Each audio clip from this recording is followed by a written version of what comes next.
Hello friends, welcome to my channel. இன்றைக்கி நம்ம மாங்காய் சித்ரான் எப்படி செய்கிறதுன்னு பார்க்கலாம். ரொம்ப சிம்பிளாக சட்டுன்னு செஞ்சிடலாம். இன்றைக்கி நான் ஒரு பெரிய தோத்தாபுரி மாங்காய் வாங்கியிருக்கிறேன். அதை நல்லா வாஷ் பண்ணிவிட்டு ட்ரையாக தொடச்சி வச்சுட்டு இப்போ நம்ம இதை துருவிக்கலாம். இந்த மாதிரி ஒரு துருவெல்லாம் இப்படி நல்லா பாருங்கள், துருவி இது ஒரு பக்கம் தனியாக இருக்கட்டும். இப்போ பேனில் எண்ணெய் சேர்த்து 1/2 கப்பு வேர்க்கடலை, 1/2 கப்பு கடலைப்பருப்பு, 1/4 கப்பு உளுந்து சேர்த்து ஒரு 1/4 டீஸ்பூன் கடுகு சேர்த்து இதை நல்லா வதக்கிக்கலாம். இப்போது பச்சை மிளகா, காஞ்ச மிளகா, கருவேப்பிலை கட் பண்ணி வச்சுருக்கிறத சேர்த்துக்கலாம். இப்போ இதெல்லாம் நல்லா மிக்ஸ் பண்ணி விட்டு இப்போது 1/4 டீஸ்பூன் மஞ்சள் தூள், தேவையான அளவு உப்பு சேர்த்து இதை நல்லா மிக்ஸ் பண்ணிவிட்டு இப்போது நம்ம துருவி வச்சுருக்கிற மாங்காய் எடுத்து அதில் சேர்த்துக்கலாம். இதையும் சேர்த்து நல்லா ஒரு நிமிஷம் அந்த பச்சை வாசனை போகிற வரைக்கும் நல்லா வதக்கிட்டு கொஞ்சம் கொத்தமல்லி தூவிட்டு இறக்குனா நம்மளோட மாங்காய் சித்ரான சூப்பராக ரெடி ஆகிடும்.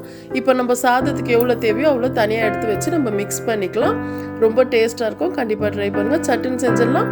இப்போ நான் வெள்ளை சாதம் உதிராக வடித்து வச்சுருக்கிறேன். அது எவ்வளோ தேவையோ அவ்வளோ சேர்த்துட்டு இதை நல்லா மிக்ஸ் பண்ணிவிட்டு இப்போ நம்ம சர்வ் பண்ணிக்கலாம். சூப்பராக டேஸ்டான மாங்காய் சித்ரான சூப்பராக ரெடி ஆகிடுச்சு. கண்டிப்பாக ட்ரை பண்ணுங்கள். அவ்வளோதான் ஃப்ரெண்ட்ஸ். நான் போடுற வீடியோஸ் உங்களுக்கு பிடிச்சிருந்தா லைக் பண்ணுங்கள்.